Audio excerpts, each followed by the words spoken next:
São inúmeras conquistas, podemos dizer algumas delas portanto, as principais. Primeiro, os prazos processuais serão contados apenas nos dias úteis, o que significará na prática que o advogado não precisará trabalhar sábados e domingos. Portanto, os prazos para o advogado terão apenas esta forma de contagem. Depois, estamos estabelecendo no Código, no texto da lei, as férias dos advogados. Entre 20 de dezembro e 20 de janeiro, os prazos processuais ficarão suspensos e, portanto, a classe não mais dependerá de, a cada ano, uma decisão de um tribunal de justiça ou de um tribunal do trabalho, a boa vontade do CNJ para determinar se teremos ou não o direito às férias. As férias serão agora veiculadas no texto da lei do novo Código de Processo Civil. Nesse período, os prazos ficarão suspensos e também não serão realizadas audiências que necessitam a presença de advogado. Portanto, o advogado, como todos os outros profissionais, teremos agora um mês de férias. Posso destacar também o direito à sustentação oral nos agravos de instrumento, que é uma antiga reivindicação da classe. Atualmente, o advogado não tem direito a essa sustentação oral e passaremos a ter. E diversas conquistas no âmbito da sobrevivência econômico-financeira do advogado, no âmbito dos honorários advocatícios. Fizemos uma campanha nessa gestão de valorização dos honorários advocatícios. Inclusive, tratamos de demonstrar que é uma questão de justiça não ter honorário aviltado. E também lançamos a ouvidoria dos honorários para que os advogados possam reclamar e possam pedir apoio da OAB contra decisões judiciais que fixam honorários irrisórios. O novo CPC acaba com esse tipo de possibilidade. Não mais deixará a critério do juiz a fixação dos honorários e, portanto, não mais ficaremos à mercê da discricionariedade judicial, mesmo quando as causas forem contra a Fazenda Pública. Agora, o novo Código fixa um percentual mínimo e máximo. Nas causas contra a Fazenda Pública, por exemplo, naquelas que atuam cerca de 80% dos advogados, o percentual será entre 10% e 20% do proveito econômico da demanda. E teremos um escalonamento de acordo com o valor da demanda, mas de tal modo que nós não teremos mais honorários como hoje são fixados em valores irrisórios que não remuneram o trabalho do advogado. Além disso, os honorários passarão a ter natureza alimentar, como são os créditos trabalhistas, porque os honorários dizem respeito à subsistência da profissão. Em terceiro, se o advogado, o seu cliente, for vencedor parcialmente na demanda, também terá direito a honorários, acaba com a compensação dos honorários. No caso de sucumbência recíproca, cada advogado terá direito aos honorários na parte em que seu cliente foi vencedor. Isso é importante registrar. E também foram fixados os honorários recursais. Se o advogado teve que trabalhar em uma instância nova do tribunal porque houve um recurso, ele terá direito a novos honorários também.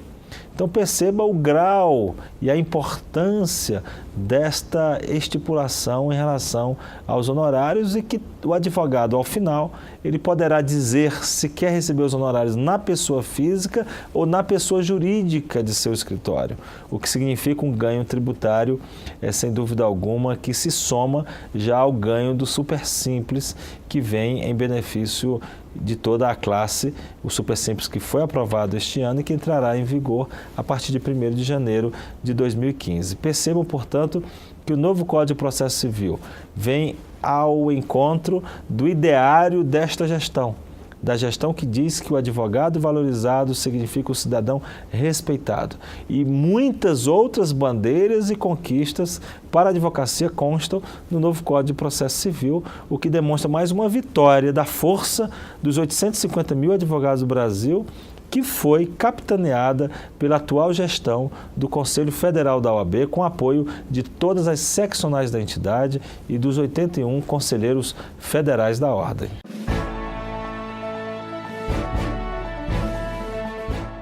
O novo Código de Processo Civil, ele busca unir dois conceitos, 2 princípios que são fundamentais para o cidadão brasileiro no âmbito do processo. O primeiro é o da celeridade. Queremos que o processo judicial seja rápido, aplicando o dispositivo constitucional da razoável duração do processo. A justiça lenta já é sinal de injustiça. Disse isto Rui Barbosa há tanto tempo atrás. E hoje a justiça é muito mais morosa do que na época de Rui Barbosa. Então percebam que há necessidade de agilizar a tramitação da justiça. Por outro lado, também temos que respeitar o devido processo legal, o direito de defesa, que vem em favor da segurança jurídica das partes. Então, como equilibrar essas 2 exigências contrapostas? 2 exigências que são constitucionais: a celeridade e o devido processo legal. A rápida duração do processo com o direito de defesa. É este equilíbrio que o novo Código tenta implementar. Como? Diminuindo e retirando as burocracias do processo. Aquelas etapas processuais que não prejudicam o direito de defesa em não mais existindo, mas agiliza a distribuição da justiça. Eu vou lhes dar 2 exemplos. O primeiro é o fato de que hoje as testemunhas são arroladas no processo judicial de modo a prejudicar a realização das audiências. Normalmente, as testemunhas são informadas ao juiz 10 dias antes da audiência, elas não são encontradas, a audiência não se realiza. Depois, as testemunhas na audiência seguinte não são novamente localizadas, ou estão doentes, ou o endereço informado não era certo, e, portanto, a segunda, a terceira e a quarta audiências não se realizam. O dinheiro do contribuinte é gasto, o tempo do advogado é precioso, o tempo do juiz, dos membros do Ministério Público, das partes, esse tempo é desperdiçado em práticas inúteis. O que o novo Código faz? Autor e réu já informarão suas testemunhas no início do processo e eles ficarão obrigados a levar as suas testemunhas, como ocorre no processo eleitoral e no processo trabalhista hoje.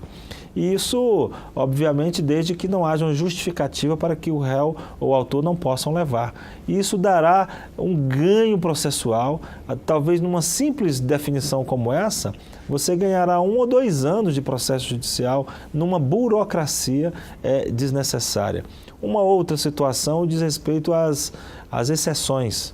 Hoje, tudo que você quer alegar em termos de incompetência ou de imparcialidade de juiz, ou também de valor da causa, é obrigado a se criar um instrumento próprio de exceção, que acaba gerando uma autuação própria, um gasto com servidores do judiciário para fazer autos apartados aos autos principais. Com o novo Código, tudo isso vira matéria da contestação. Então, o advogado ele poderá, na contestação, colocar todas as questões que quiser, não precisa ter autos apartados, essa burocracia. Então, o Código ele vai dentro de um espírito de superação daquela cultura cartorária que ainda vigora no Brasil, que é uma cultura do século XIX. Então, já estamos no século XXI e, portanto, temos que ter uma cultura mais moderna. Esse novo Código, portanto, tem inúmeros exemplos como este, que desburocratiza o processo judicial, dando celeridade sem ferir o direito de defesa. E pode-se também referir em relação ao agravo de instrumento, porque hoje os tribunais de justiça são tribunais de agravos. Ao invés de julgar o mérito dos processos, acabam julgando o agravo. O novo Código ele retira esse tipo de obrigação do advogado, a cada suspiro do juiz, ter que agravar sob pena de preclusão. Então, você traz para o processo civil também outra grande particularidade do processo eleitoral e do processo trabalhista, que é a inexistência de preclusão. O advogado poderá, na apelação, no recurso contra a sentença, discutir todos os pontos postos ou verificados no andamento do processo. Ele não precisa criar vários agravos de instrumento para cada despacho interlocutório do juiz. Isso também facilitará o andamento do processo e transformará os tribunais de justiça em tribunais de apelação e não mais de agravo, o que significa dizer que os tribunais vão julgar o mérito da questão quem tem direito e não julgar particularidades ou detalhes da tramitação processual. Estou apenas dando alguns exemplos de como o novo Código vem com o espírito de contribuir para o Brasil. Certamente, ele não é suficiente, porque ao lado da mudança legislativa é preciso a mudança cultural e também um melhor aparelhamento do Poder Judiciário, que deve ser mais transparente e mais planejado. É o tripé de inovações para que tenhamos um processo judicial célere. A mudança legislativa que está sendo realizada, a mudança cultural que todos nós devemos nos empenhar a fazê-la, para que o processo não seja uma armadilha que prejudique o cidadão, mas que seja um momento de distribuição de justiça.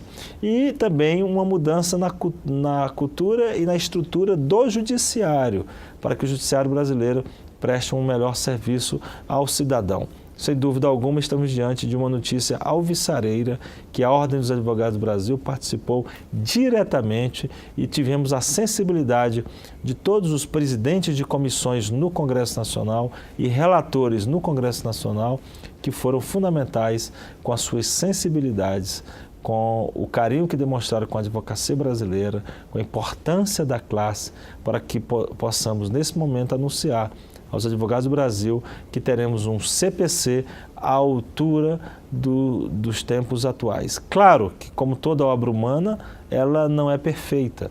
Há imperfeições aqui e acolá, há pontos controversos, sem dúvida alguma, mas o grosso, o plano geral, não é, do novo Código de Processo Civil vem em favor da cidadania e do seu profissional, que é o advogado.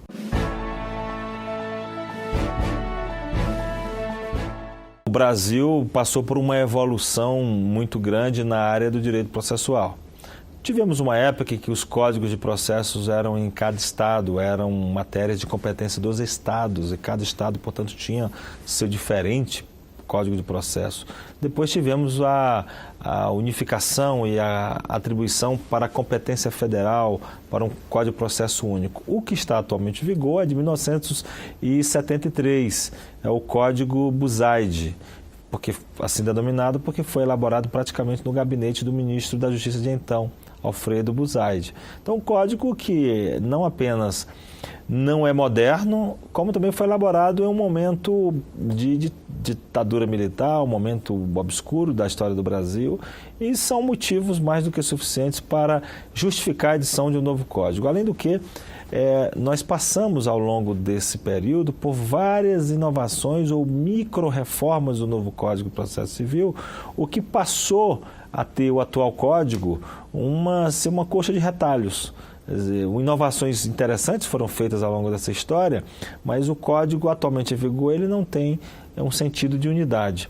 Então esse novo código vem para dar unidade ao processo civil brasileiro, é o primeiro código de processo em um regime democrático e, sem dúvida alguma, ele tenta contribuir para a celeridade da justiça, assegurado o direito de defesa, valorizando o profissional do cidadão, que é o advogado.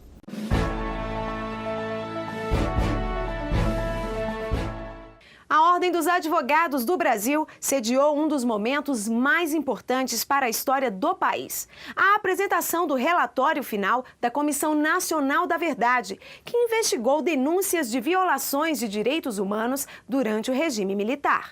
O documento, com 2.000 páginas, foi apresentado pela Comissão Nacional da Verdade à sociedade.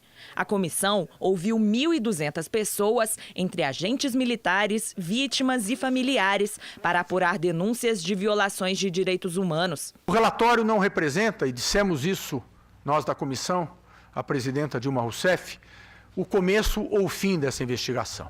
Só foi possível o trabalho da Comissão Nacional da Verdade porque, antes de nós, muitos se dedicaram a fazer uma investigação muito efetiva. O relatório levou quase 3 anos para ficar pronto. No documento apresentado aqui no Conselho Federal da OAB, a Comissão da Verdade faz recomendações para que os responsáveis pela violação dos direitos humanos sejam punidos no âmbito civil, criminal e administrativo. O texto aponta os nomes de 434 mortos e desaparecidos políticos, 377 pessoas com indícios de autoria ou associação às violações de direitos humanos, além de 230 locais em que ocorreram as torturas e os assassinatos. Um volume do relatório ficará guardado na Ordem dos Advogados do Brasil. Para a entidade, isso representa um reconhecimento à luta da Ordem pela democracia no país e um momento histórico e essencial para a memória nacional. E o trabalho da Comissão Nacional da Verdade vem reforçar a luta da sociedade brasileira pela democracia em nosso país. Isso é que é o mais importante, isso que marca nesses 50 anos do golpe militar, a entrega do Dia Internacional dos Direitos Humanos desse relevante trabalho para a sociedade brasileira. Temos que lembrar dos horrores ocorridos para jamais repetir. Nunca mais a voz única do autoritarismo. Queremos sempre a voz da liberdade, a voz da diferença e que todos os brasileiros se sintam em uma só nação, em um só país. Segundo o presidente nacional da OAB, a Ordem é a favor da revisão da lei de anistia. Por isso que propusemos no Supremo Tribunal Federal e aguardamos o julgamento dos embargos de declaração com efeito modificativo, para que o Supremo Tribunal Federal possa dar a última palavra. Resolvida a matéria no âmbito do Supremo Tribunal Federal, a sociedade brasileira deverá acolher a decisão, porque o Poder Judiciário, em um regime democrático, é a instância para a resolução dos conflitos sociais e das divergências de interpretação sobre as leis no Brasil. Durante a divulgação do relatório, representantes de entidades que defendem as vítimas da ditadura falaram sobre o que o momento representa para o país. O ataque à sede da Ordem dos Advogados no Rio de Janeiro também foi lembrado. Não podemos nos esquecer, presidente, e daremos continuidade ao trabalho realizado pela Comissão Nacional da Verdade. Ainda queremos saber quem pôs a bomba na Ordem dos Advogados do Brasil, que matou Dona Lida Monteiro, que merece todas as nossas homenagens daqui hoje e merece a nossa reverência, presidente Cláudio Lamarck. Familiares dos desaparecidos e mortos políticos participaram da cerimônia.